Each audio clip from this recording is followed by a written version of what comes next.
In tako 24 ur na dan po dnevi in razgrinja Silvo Marinšek po noči. Ja, zelena energija na koncu bo ratala črna. Ker so 120 metrov visoko vetrnico pred dobrim letom postavili streljaji od hiš 850 metrov od njih in najbližjim vaščanom hiti razlagati mikrobiolog Miha Janc, podkurili z infrazvokom. Ga ne slišimo v klasičnem smislu, ga pa čutimo z notranjim ušesom.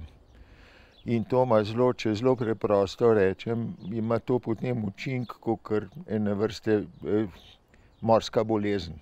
Ki navrže nespečnost, glavobole, razdražljivost in še tegob. In glej, v prihodnje jih bo očitno še več, saj na pragu njihovih domov gradnja najmanj 30 novih vetrnic pod taktirko poslovneža Aleša Musiča, ki mu je celo država dala žegen in veste, kje bodo stale?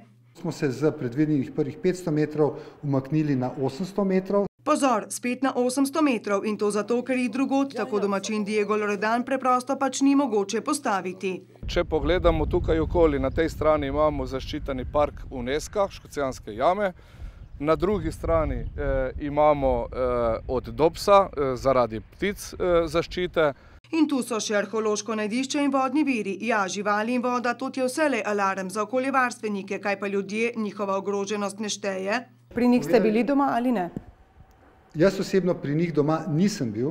In na njihove duri ni potrkal niti odgovoren minister Samo Omerzel, ki postavitev vetrnice vsako ceno spodbuja, da bi spisal zakonodajo. Ne, to pa ne, in tu je še popolna ignoranca.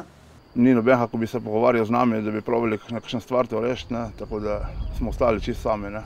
Podres za zeleno vetrnico, a v hrupu in neprespani.